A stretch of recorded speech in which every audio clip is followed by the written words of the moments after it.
O texto de Carnap, onde aparece de maneira mais, digamos assim, mais explícita, mais clara e mais contundente também esse novo critério de demarcação, o critério verificacionista de demarcação, é um texto de 1931. Carnap era um jovem, eu acho que eu já mencionei anteriormente, Carnap foi um dos poucos estudantes de Frege.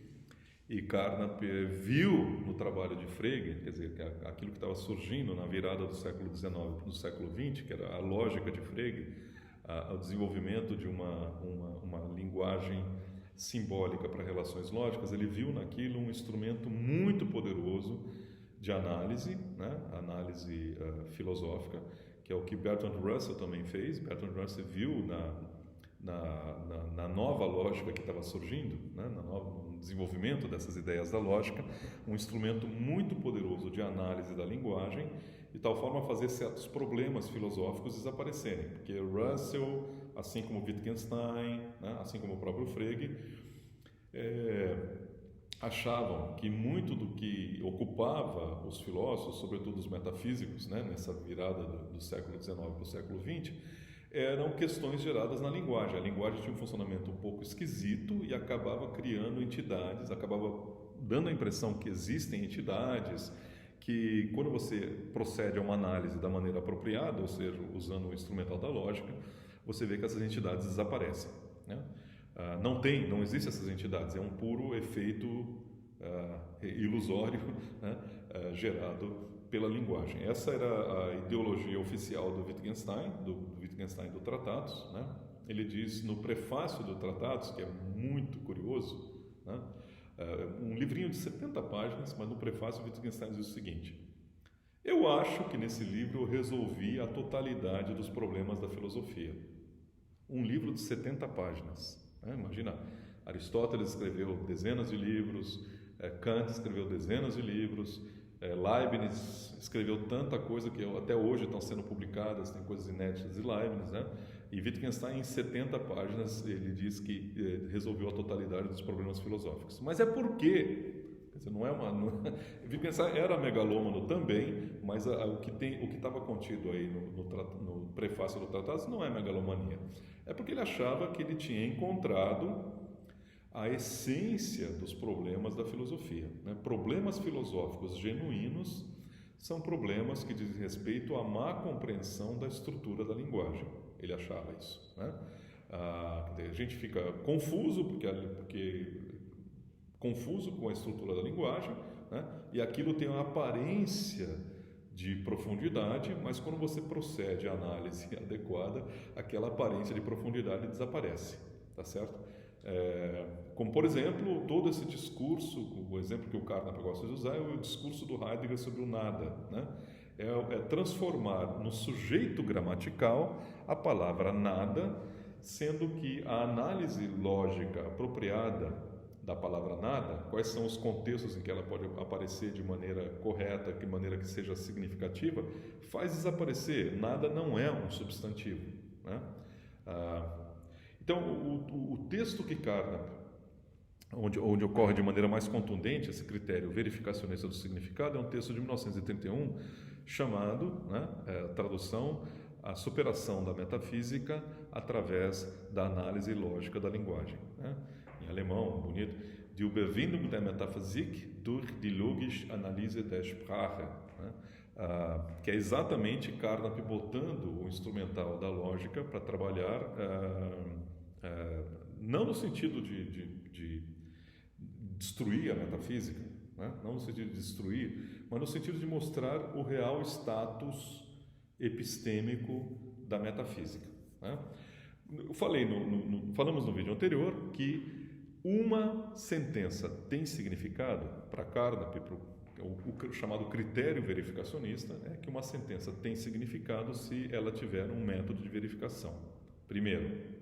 Segundo, mais radical ainda, que o significado da sentença é o próprio método de verificação. É o próprio método de verificação, tá certo?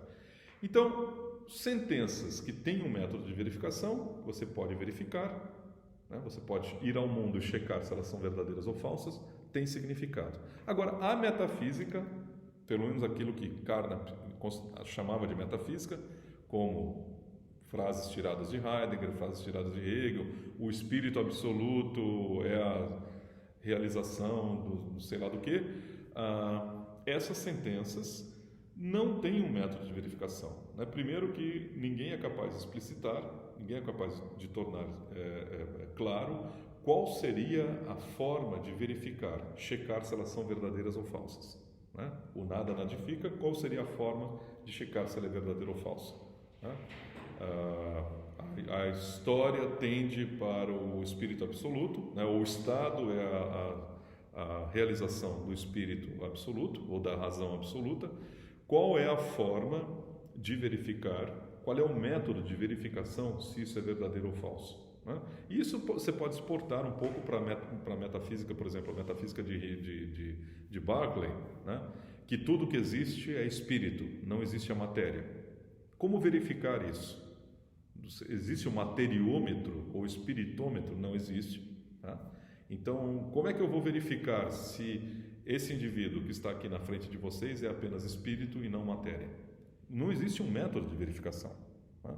Isso, um método de verificação com esses critérios, né? Um método redução dessa sentença às sentenças protocolares e cada uma das sentenças protocolares sendo imediatamente checada contra a realidade para verificar se ela é verdadeira ou falsa. Né? Então, boa parte daquilo que chamavam de metafísica na época ou pelo menos aquilo que o Carnap estava focado, não tem verificação. Não existe um método de verificação. Né? Então, conclusão de Carnap, as sentenças da metafísica não é que elas sejam falsas. Veja bem, sentenças falsas têm significado. Tá? Eu sou o indivíduo mais rico do mundo, é falso, infelizmente, mas tem significado. Eu sou o maior filósofo do mundo, é falso, mas tem significado. Tá? Não é que as sentenças da metafísica sejam falsas, não é que elas sejam megalômanas, nada disso. Tá? Elas não têm significado, porque não existe um método de verificação, não existe um método de checagem se elas são verdadeiras ou falsas. Tá certo? Mas assim também é, por exemplo, com boa parte das proposições da religião. Tá? Não existe, tudo ocorre pela vontade de Deus. Certo? Qual seria o método de verificação dessa proposição, ou dessa sentença? Qual seria o método? O que na realidade eu vou checar para ver se isso está ocorrendo ou não de acordo com a vontade de Deus? O que? Me aponte um evento ou um fenômeno que pudesse mostrar que a proposição é falsa, né? Ou pudesse mostrar que a proposição é verdadeira, ou que a sentença é falsa, porque proposição já é um termo filosoficamente carregado. Proposição já é o significado de uma sentença. Então, uma sentença como essa, tudo ocorre de acordo com a vontade de Deus, né? Pelo menos numa certa interpretação, a interpretação mais teológica, mais metafísica, né? Ela não tem significado, né? De acordo com esse critério, o critério verificacionista. Né? Uma sentença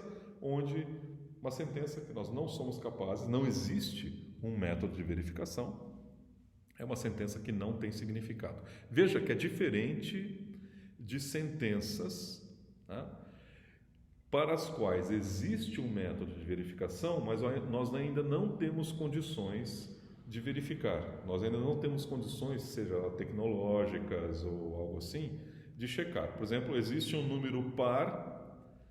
A seguinte sentença: existe um número par de grãos de areia no Saara. Tá?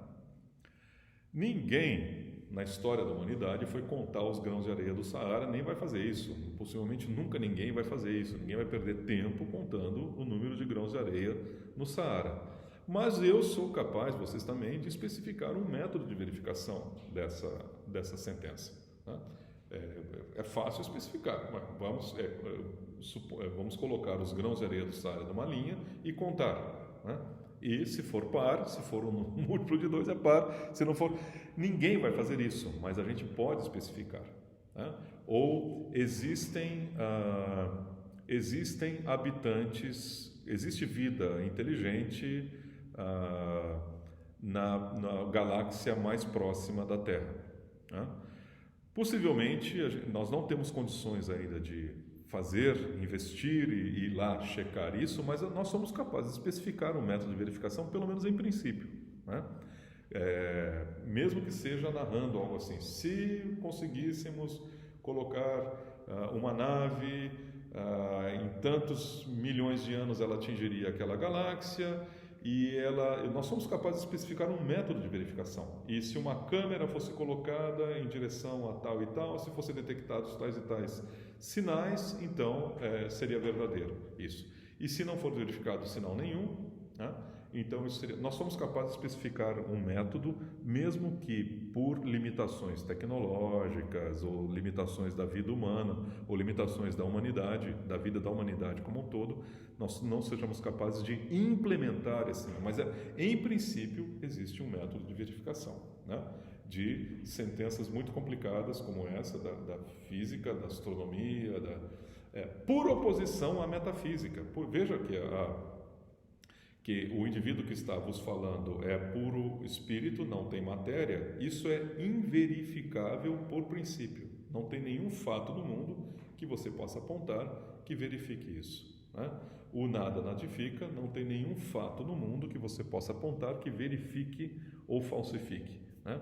Então, aqui está um primeiro critério de demarcação, quer dizer, falando de sentenças com significado, né, versus sentenças que não têm significado, tá? A metafísica, ela pode, o Carnap, nesse texto, que é um texto belíssimo, né, ele diz, olha, a metafísica, na verdade, no fundo, parece que, eu estou dizendo que ela não tem significado, mas não significa que ela não tem nenhum valor. Mas o valor que a metafísica tem para nós é um valor mais estético do que qualquer outra coisa, né? Assim como a música, né, tem um valor estético, mas não é algo significativo no sentido de ser verificável a música, né? Então a metafísica, o máximo que ela tem não é um valor epistêmico, não é um valor de conhecimento, né? Mas o valor que ela tem para nós é o valor estético, né? Mas o Carnap diz, então os grandes músicos, Beethoven, por exemplo, ele é alguém muito mais honesto do que um filósofo metafísico, né? Porque o filósofo metafísico está produzindo coisas que no máximo têm um valor estético, mas achando que está produzindo conhecimento. Ao passo que Beethoven sabe que ele não está produzindo conhecimento, ele está produzindo algo que tem um valor estético, algo que vai ter um valor psicológico para nós, um valor subjetivo muito grande, né? Então, esse primeiro critério de demarcação que surge, que é o critério verificacionista, né, baseado na noção de significado, então permite essa separação entre teorias científicas, que são aquelas teorias com sentenças, todas elas têm significado, é claro que além disso elas são organizadas num corpo sistemático, etc, etc, e coisas que não são científicas, né? Por exemplo, a metafísica ou a arte, né? O mito talvez é uma coisa intermediária, porque você pode dizer que muitas vezes o mito são sentenças com significado, tá certo? Mas que são falsos, tá certo? Então talvez tem variedades de mito, tem mitos que têm significado, mas são falsos. Você pode acreditar em coisa falsa, né? Ou o mito muitas vezes nem significado chega a ter, né? Quando você está falando de criaturas que não são especificáveis, ou criaturas muito estranhas demais para ter algum tipo de realização empírica, então aí o mito já não é mais verificável. Algumas situações o mito pode ser verificável, né? Tudo que existe no mundo, todos os seres vivos surgem de um único ser vivo, de um ser básico. Eu estou narrando um mito, né? E altamente provável que isso seja falso. Tem sentido, mas é falso, né? Mas de qualquer maneira nós temos aqui o primeiro critério de demarcação, que é esse critério cujo campeão foi Carnap, que é o chamado critério verificacionista, né, de significado, que gera uma separação entre ciência como sendo aquilo, conjunto de sentenças que tem significado, por oposição àquilo que não tem significado.